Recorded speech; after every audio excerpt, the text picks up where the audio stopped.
Alive in Colombia. My name is Annika. My pronouns are she, her, and I'm a national youth organizer and volunteer with Amnesty Canada. So I wanted to start by extending a warm welcome to everyone here tonight, including our speakers and participants. Thanks so much for taking the time to join us. So today is an opportunity to get inspired, engage in meaningful activism, and hopefully change lives. So our team today has put together a session with inspiring videos, creative prompts, and all the resources you need to take action on protecting land and water in Colombia and supporting defenders. So some quick housekeeping notes to start.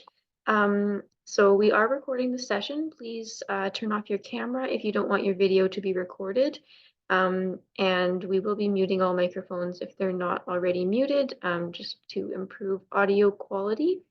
For accessibility, please don't use any digital backgrounds. So the images that can be uploaded to Zoom, just the real one like I have here is fine, or blurred is also all right. If you have any questions, please type them in the chat or the Q&A box. And to get started with the chat, please put in there where you're from and what you hope to get out of today's session and or your experience with this topic, so that, we know where everyone's coming from. Also, if you need to access closed captions, you can click on the CC button at the bottom of your screen. You might need to click on the 3 dots that say more to access that CC button, or you might need to swipe left or right if you're on a phone or another small device. Okay. So the agenda today, we're going to do the welcome as we're currently on, and then we're going to get an overview of the campaign, as well as the creative aspect to it. We're going to do some questions and answers. We'll go into some breakout groups for brainstorming, and then we'll have a discussion all together and a wrap up. Also, we just want to provide a content note that today's discussion will include topics such as colonization, racism, state violence, and death threats. Please feel free to step away at any point if you need to.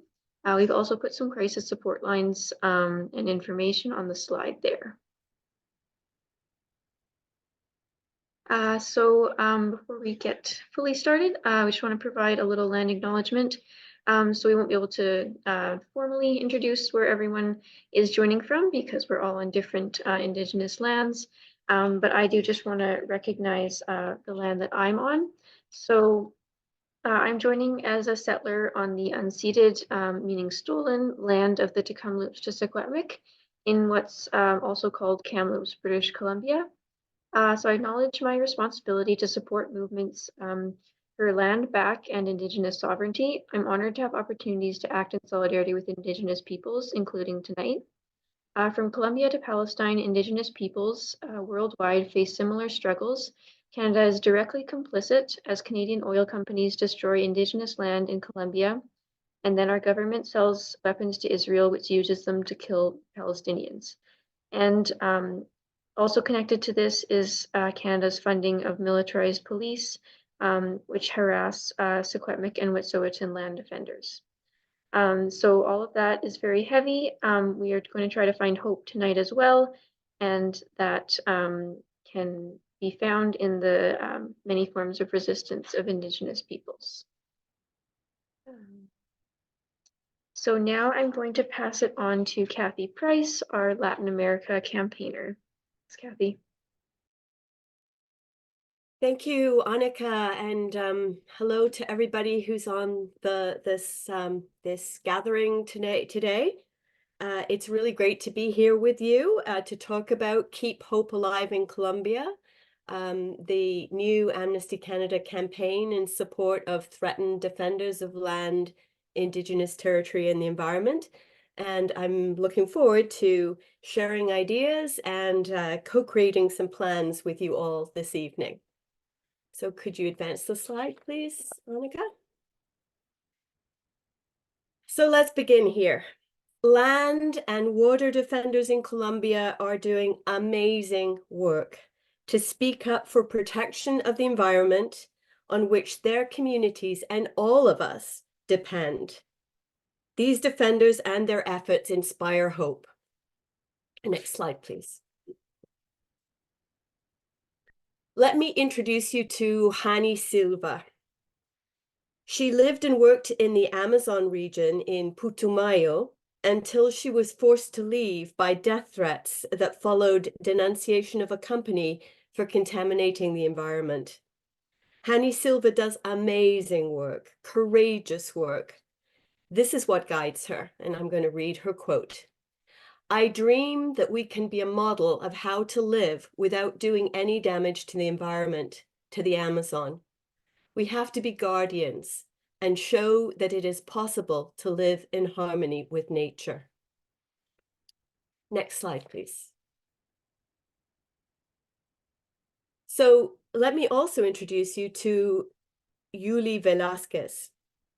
She is a water defender with Fedepisan, which is a federation that represents artisanal, environmental, and tourist fishers in the beautiful Magdalena River Basin. This is what Yuli wants to tell us.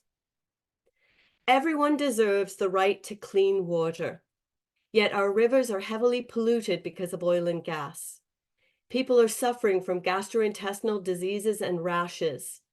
We need pristine water to catch and sell fish, but because of the pollution, our catch is declining. It's troubling to see so many dead fish all year round.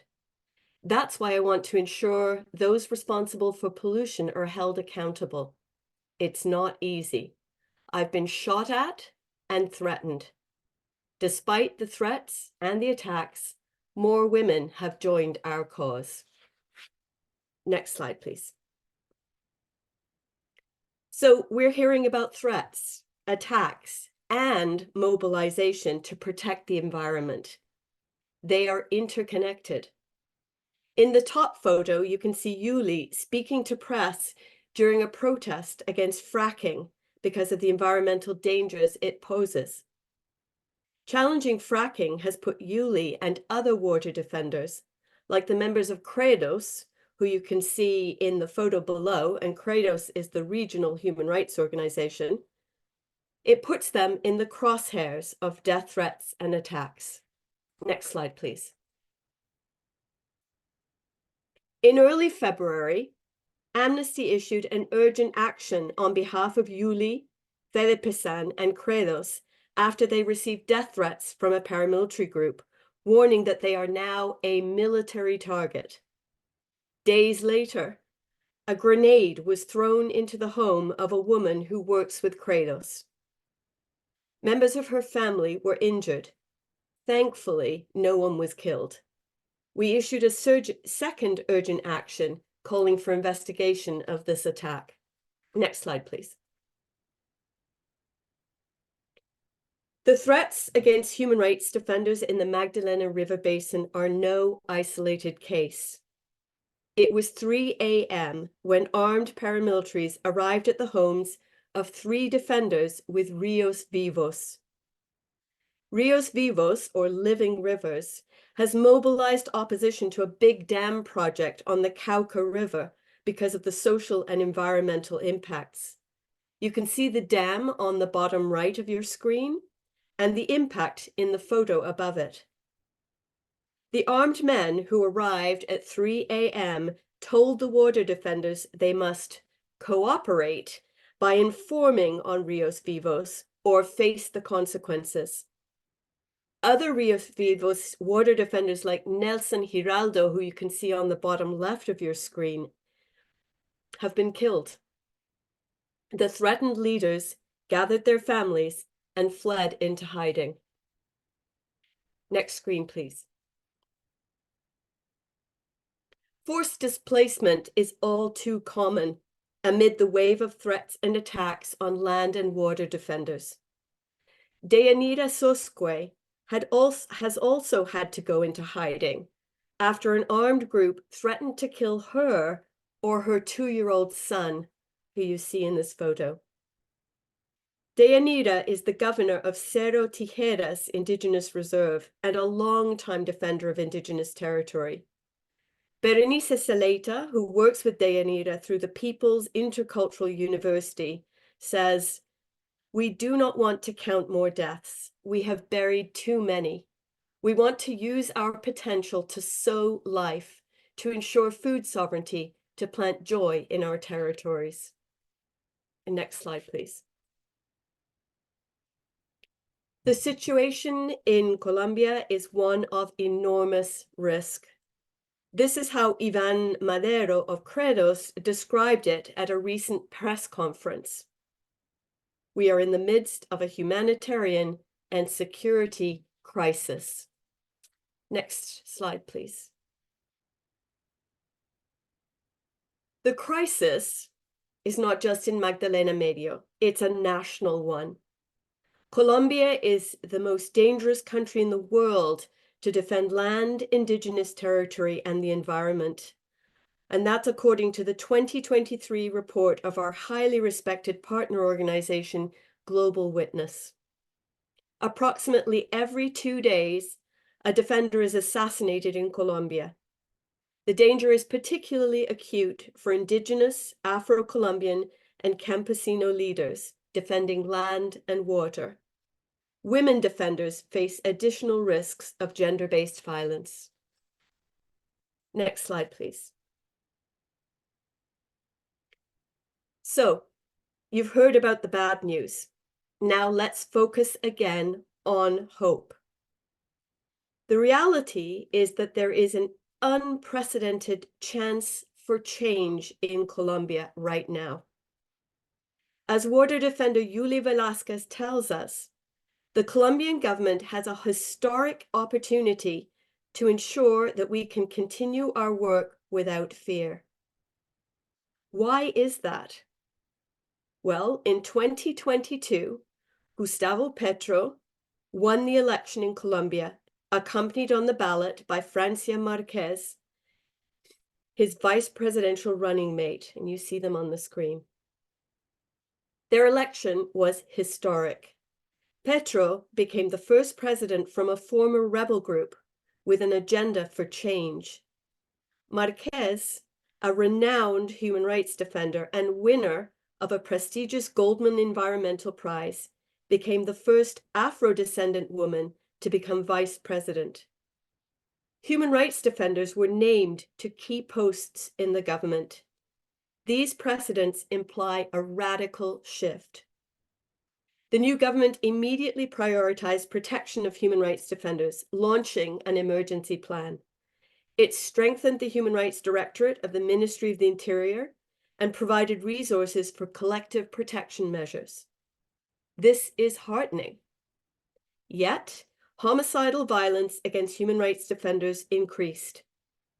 The Petro Marquez government has publicly acknowledged the dire realities faced by defenders, inherited from previous governments that were hostile towards human rights. The current government has shown a political will to seek solutions. Amnesty believes there is a unique window of opportunity now to work with defenders in Colombia to generate the changes needed to stop the killings. Next slide, please. All of this that I've been talking about is documented in the report which Amnesty issued last November, entitled Colombia, Hope at Risk, the Lack of a Safe Space to Defend Human Rights in Colombia Continues. This report documents the emblematic experiences of 5 organizations defending land, water, and indigenous territory. They include Credos, Yuli's organization Fede Pesan, and Yanni Silva's organization Adispa in the Amazon region. Next slide, please. So, in this moment of both crisis and opportunity, we are launching our campaign, Keep Hope Alive in Colombia. It's hope-based, hope that Colombian defenders of land and water inspire. Our campaign echoes their concerns and calls for action. Our campaign relies on solidarity by all of us And that's what we're going to talk about later this evening. Finally, our campaign centers the voices of Colombian defenders. Next slide, please. I apologize. There's a lot of words on this screen, but they are very important ones. Let's remind ourselves what defenders in Colombia have told us. Indigenous defender Deyanira Sosque has told us, it helps us when the violence and threats that we are experiencing are made visible in international spaces. We need international support as we defend our rights, our territory, and our lives. Berenice Zeleita of Nomadask has told us, we have to say no to the attacks on human rights defenders. We have to do that together, across borders. We are not looking for charity. These are issues for all humanity. This is where hope is born. Hope for solidarity. And then there are the words shared with us by Mary Cruz Renteria of the Black woman of Palenque El Congal. She says, for us, it is very important to strengthen alliances that generate international attention and support.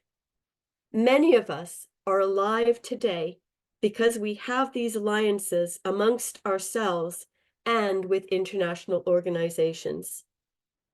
Today, our greatest protection, after the ancestral knowledge that we have inherited, has to do with you all watching.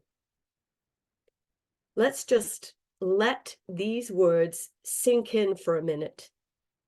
These words from Colombian defenders must guide our action. Next slide, please. So, the time frame for this campaign is from now through December 2024.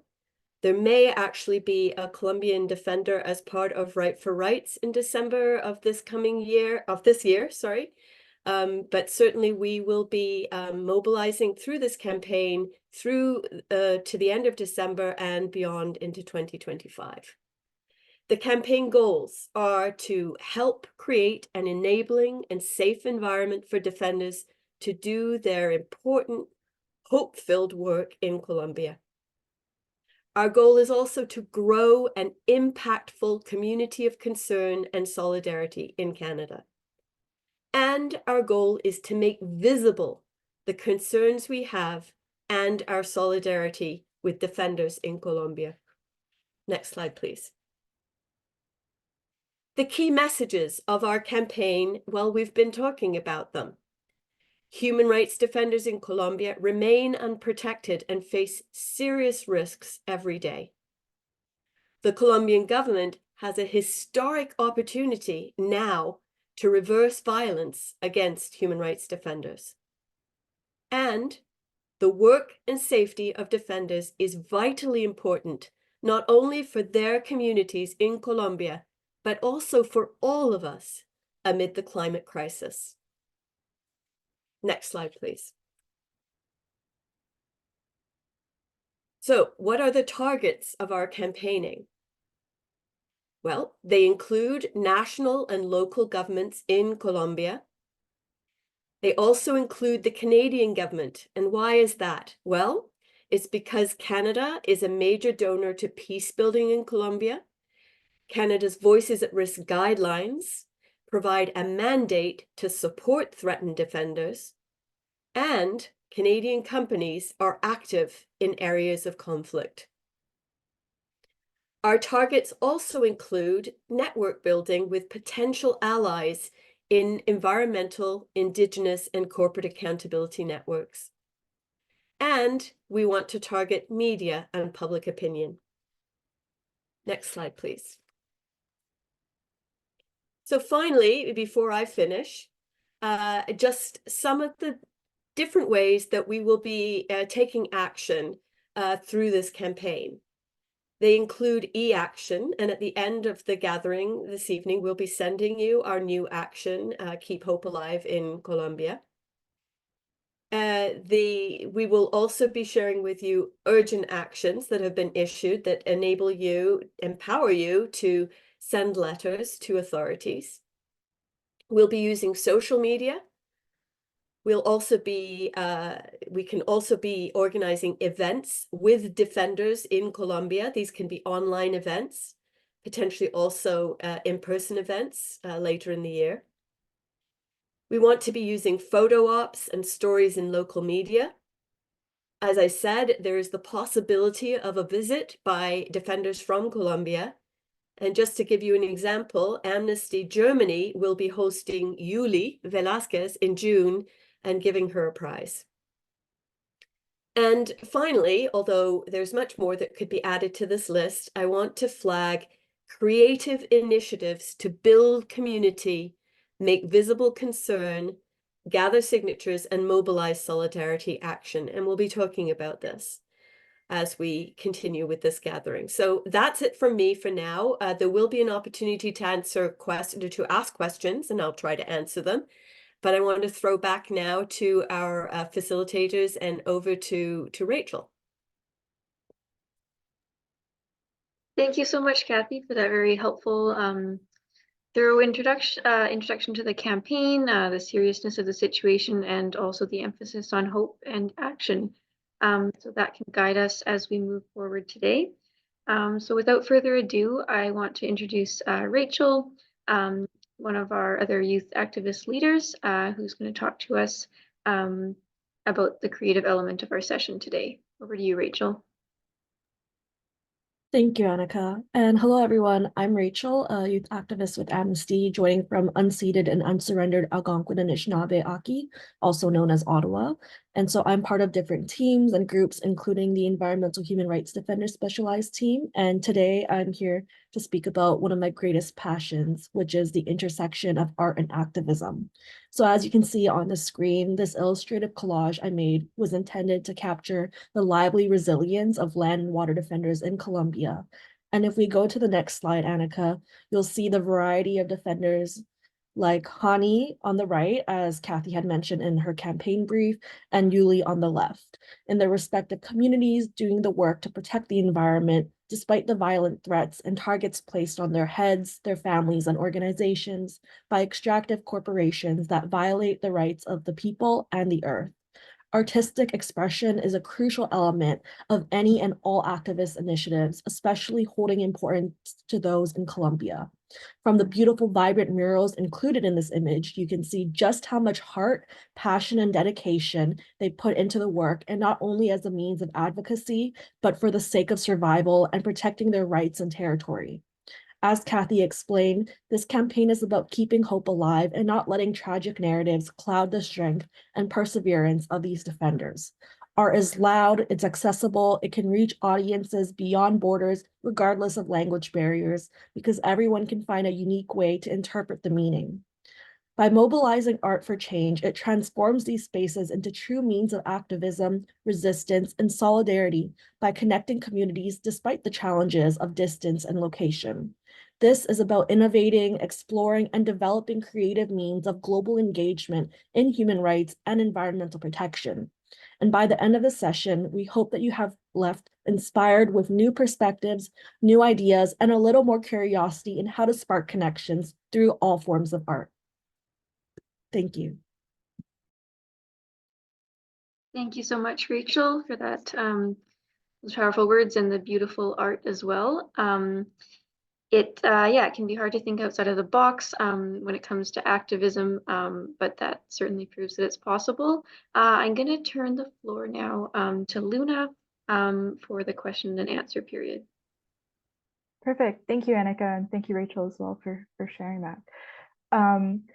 So we're now into our Q&A portion of the session. So essentially what we're going to do, our facilitators here are going to break us out. I believe we're going to have 4 breakout rooms. And essentially this is an opportunity for us to discuss in smaller groups and bounce off some ideas and questions. we like to encourage this as it provides an opportunity to better discuss some of the community engagement aspects and also discuss and reflect upon what Rachel has just discussed, which is creative activism, which might be a new topic for some folks here. So we'd now like to invite everyone to just bear with us as we break off into the breakout rooms, and we look forward to hearing what's discussed.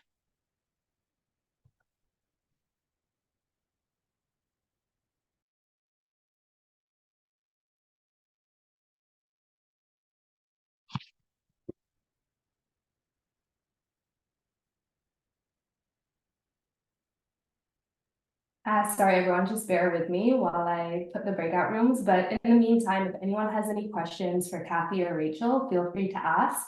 Yeah, this is a time also to discuss any elements of the campaign.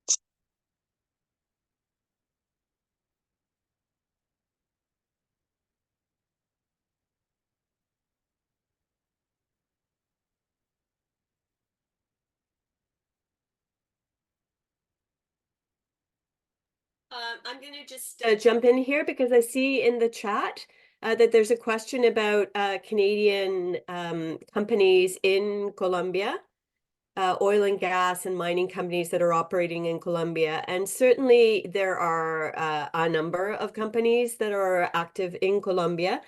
And I mentioned that a company is implicated in the Putumayo region where Hani Silva is working. I don't want to name that company until Hani wants to name that company because of issues of security for her. Certainly, we are planning to be rolling out some outputs or at least some information about companies and and about the Canadian piece of the puzzle with regards to resource extraction, oil and gas in Colombia. So that is something that will be coming up as we move forward with the campaign. One of the other things to mention is that there has been a Canadian company that has been very interested in and part of a pilot project for fracking, which, as I mentioned, has been a point of contention in the Magdalena River Basin, where water defenders have been speaking up against fracking because of the risks that it poses to the water. And so that is something for us to be watching as well. What I can tell you is that the government of President Petro and Vice President Marquez is that they have said there will be no new contracts for oil and gas because of their obligations for climate action, which is actually quite an astounding thing to do for a country for which the motor of their economy actually has been oil and gas and mining for many years. And so this is something that is a sign of hope. But meanwhile, yes, some of the projects continue and the concerns about them do too.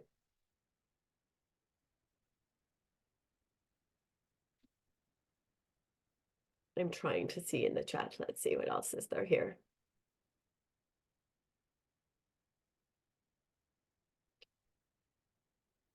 Okay, and now I see that there is a question from Ian about whether there are any planned visits to Canada yet from any Colombian human rights defenders. We would very much like to make this happen. I know there is interest on the part of defenders. to come and to engage. And so we're thinking about that. I think when you go into the breakout rooms, it would be very interesting to discuss if you see if you have, for example, an upcoming regional meeting or fora that would where a Colombian defender could speak, and it could be an amnesty gathering. It could also be a gathering that is organized with other organizations, because obviously we're talking about environmental concerns here, indigenous concerns here. So these can be joint ventures as well, but anywhere where there would be an audience who would be interested to hear about the situation in Colombia and to mobilize solidarity action, to grow movements of concern, and strengthen these movements. So that's what I can say for now. I'm waiting to hear back from all of you as to whether you think that would be something that would be of interest to have defenders come here to Canada.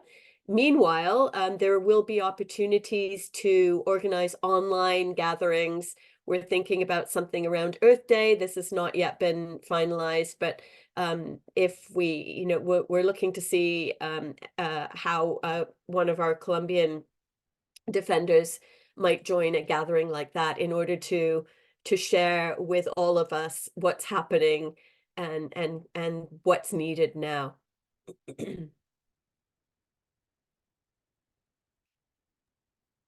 Great, thanks so much for that, Kathy. I'm just going to place everyone in the breakout room. So one of the ones that was discussed was that we need more visibility of Amnesty International in the Atlantic region, and obviously visibility is a first step for better engagement in all sorts of amnesty campaigns. There was discussion about potential events surrounding Earth Day, so as we know, that's April 22nd, and potential events for the Saturday before, April 20th. There was interest in resources and support to potentially set up booths, such as in libraries, to continue raising awareness on the campaigns, as well as Elena brought forth a great idea about engaging with local poetry circles and looking to connect with creatives and other creative sort of local groups to really take advantage of some of those talents and skills to bring forward. And in terms of other ideas, there was mention of photo exhibitions, quilting together messages of solidarity, and using spaces that are kind of in invisible areas to raise awareness. And I think that kind of wraps up some of the key points. So I'll look towards a volunteer from breakout room team 2 to raise some of their key insights. We didn't, in this room, we didn't quite discuss who is going to share, so I will, and then if anyone else from the room wants to, you can raise your hand and add things in. So we covered a fair bit of ground, as we were saying at the end, starting with we didn't quite go in the order of the questions. So starting with creative actions, sorry, I'm just looking for page here.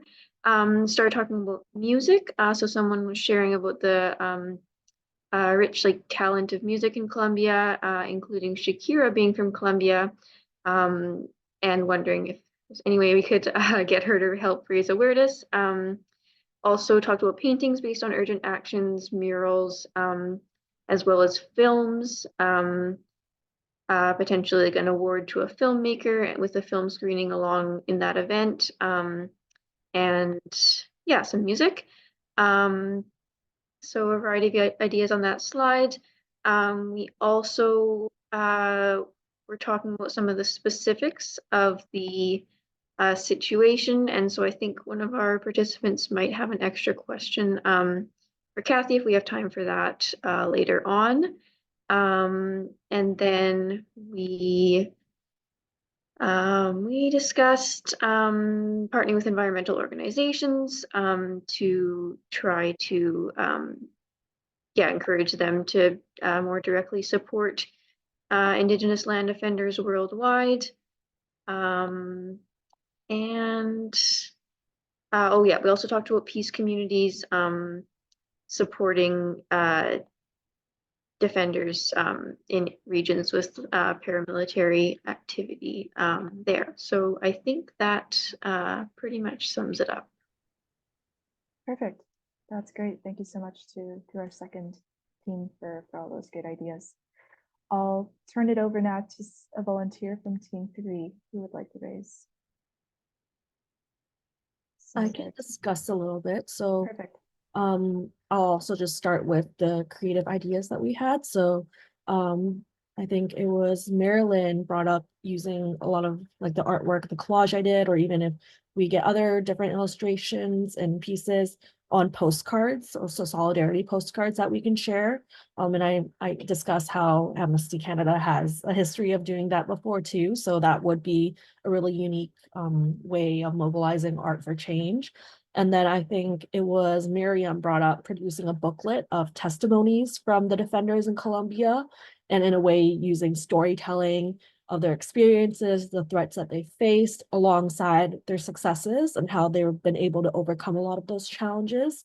And that would all be accompanied with art. So I discussed visual arts, poetry, and this could be like a digital booklet that can possibly be published on like the Amnesty Canada website for everyone to see, but also if we're able to physically produce a hard copy that we could maybe deliver to some of the defenders if we're able to, because we've done similar things in the past. And of course, it would be a bilingual piece, English and Spanish, to be accessible. And I think we also talked about like a video compilation, again, like interviews or testimonies from the defenders, but we could also feature anyone who gives their consent to be featured in the video. So if we were to have Amnesty Canada supporters create short videos expressing their solidarity or what the issue means to them, compiling that and having a little compilation. And it's just important to highlight as well the gender aspect of women disproportionately suffering within these situations and how we're trying to amplify their voices because so often they're silenced. And as it concerns working on environmental concerns within your community and who you can partner with, I think we all agreed that we need to do a little bit more research on this. So there weren't really too many ideas on that. And for the last question, there are a lot of ideas. I think we all agreed that, you know, even though there might be designated days, so like Earth Day, International Women's Day, which is tomorrow and very relevant to the situation, every day these issues should be talked about.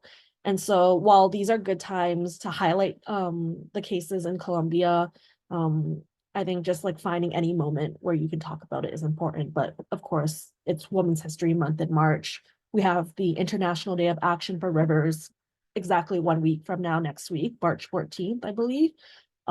Marilyn talked about World Water Day, which I think is March 20th or 21st, sometime around then. We have Indigenous Peoples History Month, and Marilyn actually found that there's the Colombian, like the Human Rights Day for Colombia on September 9th, which would be very crucial for a lot of these topics. That's great. Thanks so much, Rachel. And that's a great point to kind of flag some of those upcoming dates, those key moments for pushing forward this campaign. Great. So I'll turn it over to a lead for Team 4. Great. That would be me. Thank you, Luna. Great idea so far. And I think that if I was going to pick the top 3 from our session, and I had a great crew with Andrea, Ian, Kathy, and Judith joining me for the discussion. And the idea, so we didn't talk about which top 3, but I think the top one that I heard in our discussion was around the fact that all across Canada, there are small groups working to protect individual rivers, individual streams, individual lakes and watersheds, and that what an ideal group of people to partner with in our own communities. They, more than anyone, know how important it is to protect the watersheds, protect the water and the land around it. And so there's possibly a great untapped wealth of solidarity there for us to really look at more closely. Perhaps the second idea was, and again, it links to what many of you have been saying so far, and that's the role of art. And maybe we've all been primed because of the wonderful poster we saw at the beginning of this session. So we all have the idea of art in our minds, but I think it's also a natural place for activists to go in our work too, is around the arts in its many different ways.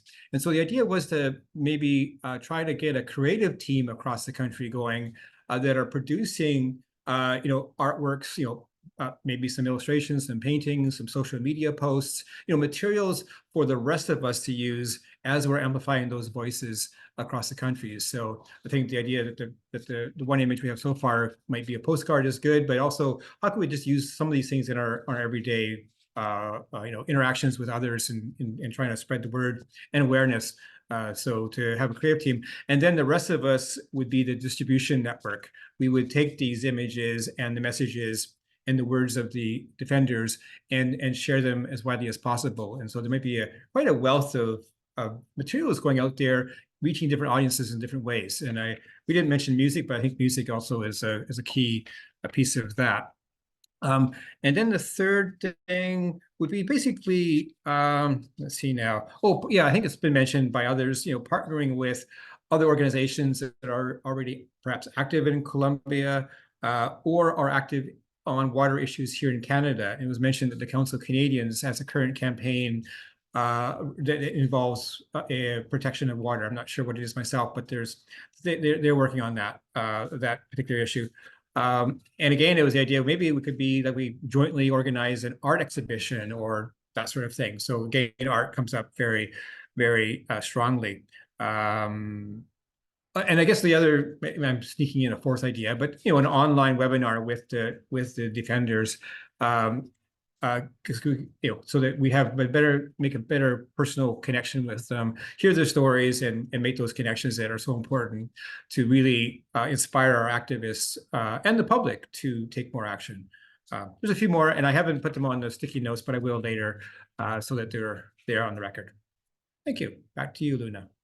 Perfect. Thank you so much, Don, and everyone for participating very eagerly in those discussions. I just wanted to take a quick moment to give Kathy an opportunity to answer any additional questions that may have come up, as I cut that portion of the session a little bit short. So over to you, Kathy. I see there's one question in the chat, and I also encourage, if any questions are raised during discussions, if you could just pop them in the chat and Kathy might have an answer for you. Thanks.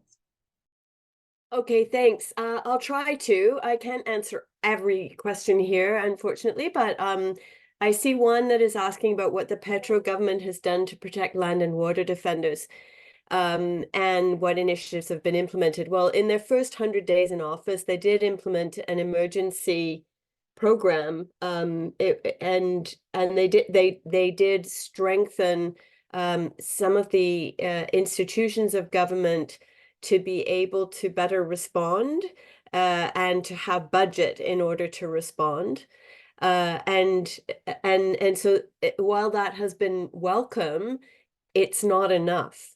And what the defenders are saying is that the government still needs to be coordinating with them and across different departments of government, and also with local governments, in order to, in each instance, implement what is needed to keep people safe. The other thing is to get at the root causes of violence against them. And so those are structural issues. So if the root cause of violence in a particular community has to do with the fact that they're speaking out against fracking, and the people who stand to make money from fracking don't like it, you've got a much deeper problem there that needs to be addressed, which means ensuring that the right to consultation and the right to free, prior, and informed consent is implemented in Colombia, and that Canadian companies also respect that, because Canadian companies are involved in some of these instances. So this is part of what we need to be looking at, and what the defenders themselves are looking at. But they're also saying very much to us that visibility of the realities they're facing is just so incredibly important, and support for their agency. That is to say, for them to be the ones to say, you know. And I think I just need to say as well that, you know, while the government is intent on, well, you know, does absolutely recognize that there's a problem and does actually care about the problem, the government, you know, across the country doesn't have control over everything that's happening, and that's absolutely clear. I think there was a question about the disappearance of Kimmy, an indigenous leader who was confronting a hydroelectric dam, and was disappeared, and disappeared by paramilitaries who had the support of the military. And so is that still happening? And absolutely, paramilitaries are still operating in parts of Colombia, in the area around the Hidroituango Dam, where I think I told the story about the 3 leaders who were visited at 3 in the morning, bang, bang, bang on the door, and it's armed paramilitary saying, either basically start giving us information or you better get out of here because you're going to be killed. So, you know, why is it that the people who do that can't be found, right? And brought to justice? So that is another avenue of action, is absolutely. And so we have an urgent action about, not about that case, but about the case of the defender from Credos who had a grenade thrown into her house very recently. And so a call to the, you know, the Attorney General's office, a special unit, to investigate and get to the bottom of this, find the people who did it and bring them to justice. So that is still absolutely an avenue for action, and that defenders would say it's so important that impunity is like a disease. The lack of justice in Colombia is like a disease. But there are brilliant people trying to change that. And it helps them to know that we all are pressing for it and standing with the defenders and echoing their calls. So I think I've kind of answered a number of questions with that. Yes, thank you. Thank Yeah. you.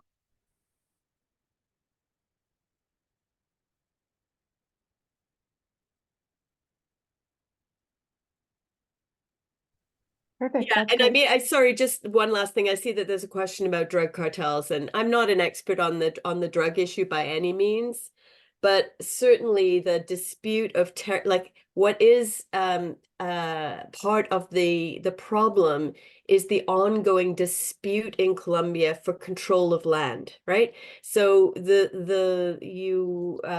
I shared the story of Deyanira, who is you know, the indigenous governor in Cerro Tijeras indigenous reserve, and who has had to leave with her family because she was threatened and that they would kill her or her child. And so there is, you know, there are different powerful groups that are vying for control over land and for use of the land. Well, it might be for routes for drug trafficking, or it might be for other purposes. It might be for resource extraction, and they don't want communities getting in the way of that. Or communities saying, as in the case of the indigenous communities, saying, look, we're the ones who are going to decide what happens in our territory. We have the authority to do that. We have the right to do that as indigenous people. And then the way to shut them up is to threaten them. So again, what Deyanira says is it's so incredibly important to make visible what's happening to her folks, her people, and to show our concern around that. So in all the ways that we could possibly do that. So I'll just leave it at that. And, you know, our creativity, there's no limit to it, right? The ways in which we can make this visible and stand with the defenders.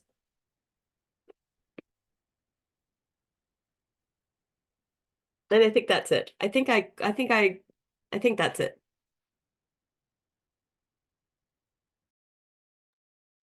Thank you, Kathy. And I think now it's time, Annika, if you can start sharing the screen again to move on to inviting all the participants to dedicate the next 5 minutes to filling out a survey in the chat that we'll be sharing. Just see. So yeah, the survey is shared in the chat, I believe now, and So you can assess which initiatives you're interested in implementing in your community. And I described this in my breakout room, but your responses will definitely help us at Amnesty understanding how we can better support and equip you, as well as all the other dedicated activists going forward. And we'll be consulting with the land defenders in Colombia, of course, to ensure that we have their approval. And you can expect to hear from us in about a month. But in the meantime, we do have an e-action out that you can sign and share, and 2 letter writing actions that you can also engage with. And so these are all going to be shared in the chat.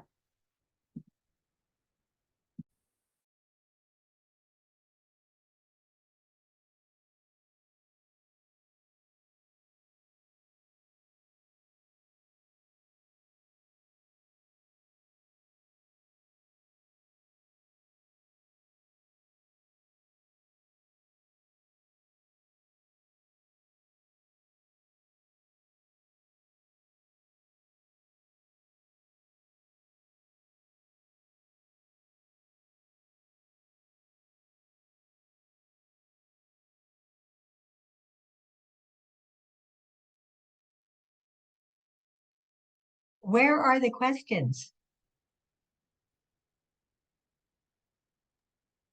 They should be in the link in the chat. So it should, yes, I please to take the 5 minutes to fill out the survey. Maybe we can paste it again. I know that the actions were just shared as well, so you might have to scroll up a little bit, but it should be, I believe, form. I don't have any idea.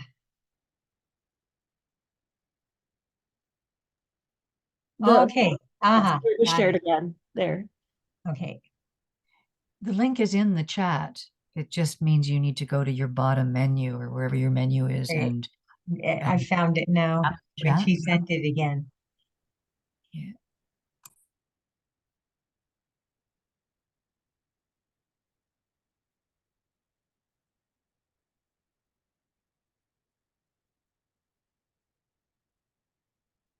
Are we supposed to be able to hyperlink in it, or do we have to cut and paste it into our browser?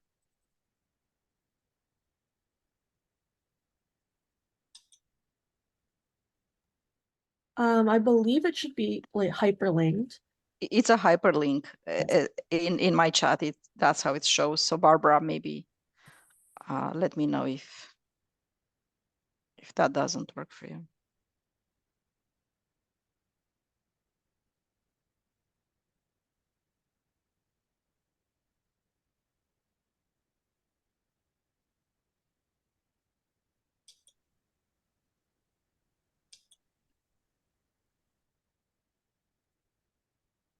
Yeah, it's not working for me.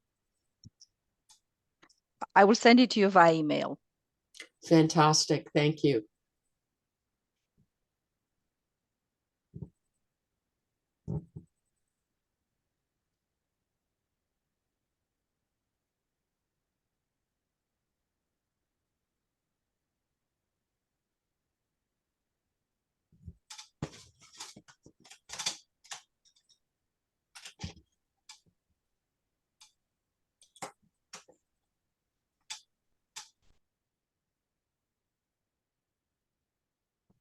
Okay, should be with you.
Okay, so yeah, we hope everyone had some time to fill that out. Thank you so much for doing that. We will be sending out yeah, we'll be sending out more of those the links and the resources again in case you missed anything, and following up as well regarding campaign plans. We'll also send out the recording at some point. So yeah, you can keep your eye out for that in your email. Thank you again for participating. We hope this has been an inspiring session for you. And yeah, we hope that you will continue keeping hope alive in Colombia. Good night, everyone. Thanks.